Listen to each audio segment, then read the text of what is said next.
The Joe Rogan Experience. How do you get journalism back on track? Is it possible at this point? I mean, is it a lost art? Is it going to be like calligraphy? I mean, I think, yeah, right, yeah, yeah, exactly. The Japanese calligraphy, right? You have to pass it down through masters for the ages. Yeah, maybe that's going to be what journalism is like. I mean, then there's two things that could happen. One is that, like, if you created something like Neither Side News right now, right, Ooh, and just like that's a great name. Yeah, like a network where it was a bunch of people who just kind of did the job without the editorializing, I think it would probably have a lot of followers right away. It would make money, and nobody has clued into that yet. Like, if some canny entrepreneur were to do that and that were to bring back the business, that, or, you know, journalism has always been kind of quasi-subsidized in this country. You know, going back to the Pony Express, newspapers were carried free across to the West, right? The U.S. Postal Service did that. The original the Communications Act in 1934, the idea was, you know, you could lease the public airways, but you had to do something in the public interest. So you could make money doing sports and entertainment, but you could take a loss on news. And so it was kind of quasi-subsidized in that way. But that doesn't exist anymore. There's no subsidy really for news anymore. I'm not necessarily sure I agree with that being the way to go, but there has to be something, because right now the financial pressure to be bad is just too great. You know, like there's no way to. Sorry to go on this, but when I came from the business, when the money started getting tighter, the first thing they got rid of were the long form investigative reporters. Like, you couldn't just hire somebody to work on a story for 3 months anymore because you needed them to do content all the time. Then they got rid of the fact checkers, you know, which had another serious problem, you know, and so now the money's so tight that they just have these people doing clickbait all the time, and they're not doing real reporting, and so they have to fix the money problem. I don't know how they would do that, though. How much has it changed recently? Because, like, when that piece the stuff that you wrote about the banking crisis was my favorite coverage of it, and the most relatable and understandable, and the way you spelled everything out. Could you do that today? Yeah, but I think it would be harder, because that's not that long ago. It really isn't. It's only, you know, I really stopped doing that in like 2014 or so. Yeah, so we're 5 years out. But the big difference is social media's had a huge impact on attention span. So, you know, I was writing like 7,000 word articles about credit default swaps and stuff like that. And I was trying really hard to make it interesting for people. You know, you use jokes and humor and stuff like that. But now people would not have the energy to really fight through that. You'd have to make it shorter. Even TV, you know, you don't see that kind of reporting, that in-depth, you know, kind of process reporting where you're teaching people something, because people just tune out right away. They need just a quick hit, a headline, and a couple of facts. So, yeah, there's a big problem with audience, right? We've trained audiences to consume the news differently, and all they really want to get is a take now. You know, it's like everything's like an ESPN hot take on things, you know? So that's not the good. counter to that, though, is what we're doing right now. Like, these are always these long-ass conversations. They're hours and hours long. And there's a bunch of them out there now. It's not like mine is an isolated one. And there's so many podcasts that cover, and some of them cover them like in a serial form, like The Dropout. Was that what they called it? Yes. It was The Dropout was the one about that woman who created that fake blood company. Oh, yes, right. Yeah. Susan, what was her name? Elizabeth... What is her name? It's not Elizabeth Holmes. Elizabeth Holmes. That's right. Yeah. That's right. Theranos. Yeah.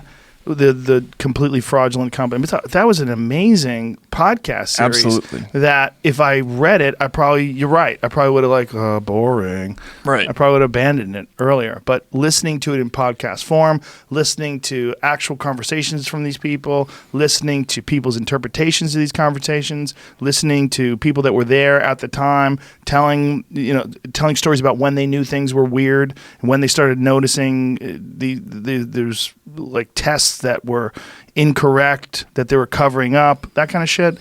Like, you can do that now with something like this. And I think that one of the good things about podcasts too is you don't need anybody to tell you that you could publish this. Yeah, no, absolutely. I think you're right, and I think formats like this reveal that the news companies are wrong about some things, about audiences. Like they think that people can't handle an in-depth discussion about things. They think that audiences only want to watch 30 seconds of something. They don't. They're interested. They do have curiosity about things. It's just it's very difficult to convince people in the news business, especially, to take chances on that kind of content. You know, they'll do it for a podcast. They'll do it for a documentary. But for the news, they're making things shorter and shorter and shorter. You know, I was really lucky to have an editor who understood the idea that we have to get into this in depth, or else it's going to be meaningless to people, right? That's pretty rare. You know, for the most part, you don't see them taking that kind of bet anymore. But maybe podcasts will help people puncture that. But the flip side of that is that they're not investing in stuff like international news in the way they used to. Like when I came up in the business, every bureau, every big network had bureaus in every major city around the world, you know, Rome, Berlin, Moscow, whatever it is, right? And they had newsrooms full of people who are, you know, out there gathering news. Now there's none of that, you know, right? Because they figured out they can make the money just as easily by having somebody sit in an office in Washington or New York and just, you know, link to something and have a take on something, you know? So I think the news is getting worse. Podcasts are getting more interesting. Maybe there's a happy medium they can find in between. Well, documentaries as well. Documentaries are commercially viable if it's a great subject. Like a good example is that Wild Wild Country one, where, you know, I didn't even know that cult existed. I had no idea what happened up there. And then so this documentary sheds light on it. It does it over like, I think it was like 6 episodes or something like that. And it's fucking amazing. And it made a shit ton of money. Yeah, or Making a Murderer was another one I think was really good. Like you take, because that's something that happens all over the place. You have these criminal justice cases and there, you know, terrible injustices happen. And, you know, if you really tell the whole story and make characters out of people and invest the time and energy to tell it well, people still like really good storytelling. But I think within the news business, they have this belief, their hard-headed belief, that people can't handle difficult material, and I don't know why that is. You know. Yeah, I don't know why it is either. I think there's a large number of people that aren't satisfied intellectually by a lot of the stuff they're being spoon-fed. And they think that because the vast majority of things that are commercially viable are short attention span things, I think it's like this real sloppy way of thinking, non-risk taking way of thinking. They're like, listen, this is how people consume things. You got to give them like a music video style editing or they'll just tune out. But there's always been a thirst for actual long-form conversations. You don't an actual real in-depth exploration of something in a very digestible way. Like one of the good things about doing your podcast or this podcast, any podcast really, is that you can listen to it while you're commuting. You listen to it and it'll actually give you something that occupies your mind and interests you during what would normally be dead time. Right. Yeah. And you're absolutely right about the thirst for something else. Yeah. And again, I think when people turn on most news products, they're getting this predictable set of things, and that doesn't quench that thirst for them. They're not being challenged in any way. They're not seeing different sides of a topic. You know, you're not approaching covering a subject honestly by genuinely, exploring the idea that people you may have thought were bad or right, or people you may have thought are good or wrong. It's just all predictable. So I think people are fleeing to other things now, right? They want to just get the story. They don't want to have a whole lot of editorializing on top of it. I think also there's a lot of underestimating of audiences going out there. Right? Like we just think that they can't handle stuff, and they can. They're interested, but we just take it for granted that they can't do it. Maybe I'm guilty of that too, because I've been doing this for so long. But yeah, it does happen. I don't think people have changed that much. Yeah, no, probably not. It's just difficult, Maybe it's also we don't have the stamina to stick with a story in the same way that we used to. Like now, if a story doesn't get 1 million hits right away, we don't return to the subject. You think about stories like Watergate. like when Woodward and Bernstein first did those stories, they were complete duds. Like everybody thought they were on the wrong path. They were the only people who were covering it, and a lot of those stories kind of flailed around. You know what I mean? They didn't get the big response, and it wasn't until much later that it became this hot thing that everybody was watching. And you wouldn't so that wouldn't happen now, right? Like if reporters were on a story, if it didn't catch fire within the first couple of passes, your editor's probably going to take you off it now. What was that story that the New York Times worked on about Trump, and they worked on it for a long time, and it was released and went in and out of the news cycle in a matter of days, and nobody gave a fuck? The one about his finances. Yes. And it was like a 36,000 word story. It was like unbelievable. It was like 6 times as big as the biggest story I've ever written in my life. They thought it was a giant takedown.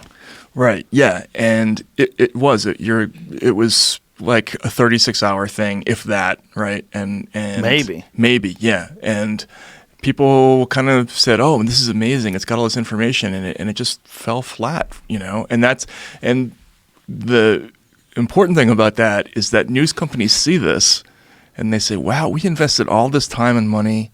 We put our, really good reporters on this. We gave them 6 months to work on something, and it got the same amount of hits as, some story about, a carp with a human face that was filmed in China. You know what I mean? Like something that we picked off the wires and we stuck it in page 11, whatever it was.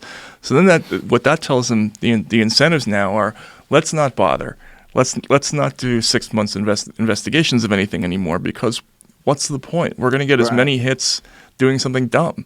Right. So they just don't take the risk anymore. God, it's so crazy that that's the incentive now, that it's all clicks. Totally. It's such a strange trap to fall into. And there's also the other thing, which is the litigation problem. And this is another thing I wrote about in the book, is that there was a series of cases in the 80s and 90s where reporters kind of took on big companies. I remember the Chiquita Banana thing that the Cincinnati Enquirer did. Remember the movie The Insider, about Brian and Williamson, the tobacco company, CBS, right? There was another one with Monsanto in Florida where some Fox reporters went after Monsanto, and they all got sued, and it cost their companies a ton of money and reputational risk. And so after that, what news companies said is, why take on a big company that can fight back and throw a lawsuit at us? And what do we win by that? We're not going to get more audience from that, So now if you watch consumer reporting, at like a small TV station, usually they're going to bang on some little Chinese restaurant that has roaches or something like that. They're not going to go after Monsanto or Chiquita Banana, because there's no point. It's too much of a risk, so they just don't do it. And that's another thing that's gone wrong with reporting. The economic benefit of going after a powerful adversary isn't there anymore, so they don't do it, and that's a problem. Now, clearly, you've seen a giant change in journalism from when you first started to where we are now. Do you have any fears or concerns about the future of it? I mean, this is what you do for a living. What are your thoughts on it? Where do you think it's going? I mean, I'm really worried about it because you need the journalists to kind of exist apart from politics and to be a check on everything, right? I think that the whole idea of having a fourth estate is that it's separate from the political parties, right? I mean, I don't work for the DNC. It's not my job to write bad news about Donald Trump, right? That's the DNC's job. They put out press releases about them. And if people see us as being indistinguishable from political parties or being all editorial, then we don't have any power anymore. Like that's the first thing. Like the press doesn't have any ability to influence people if people don't see us as independent and truthful and all those things. And so that's what I really worry about right now, is like people will stop listening to the media. They'll tune us out. They don't trust us anymore. And like Walter Cronkite from 1972, the Gallup poll agency found that he was the most trusted man in America, and that was true also in 1985. Like for 13 consecutive years, he was the most trusted. There's no reporter in America who's The trusted, most trusted man in America? That right? doesn't exist. Yeah, it doesn't luck. exist. Yeah, exactly. So people think of us as clowns and entertainment figures, and so how are you gonna impact the world if people think you're a joke? And that's what I really worry about. We don't have any institutional self-respect anymore. Yeah. We don't feel like we have to challenge audiences, challenge powerful people.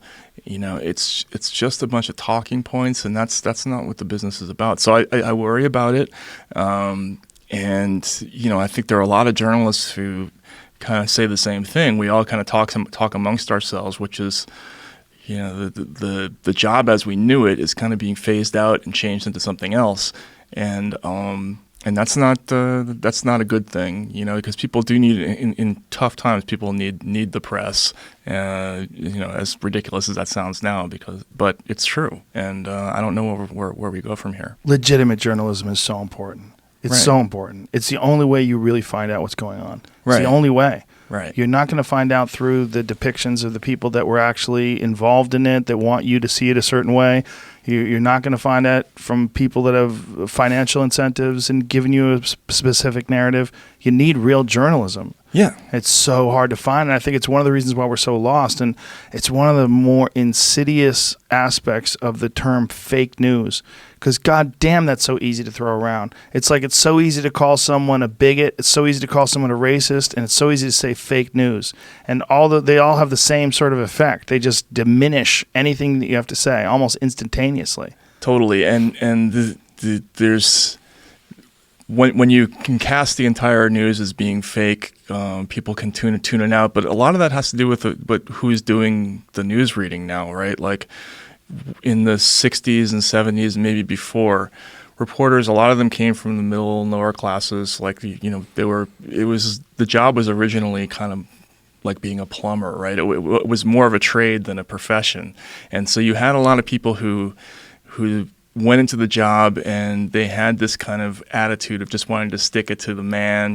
like they didn't want to be close to power, they wanted to take it on.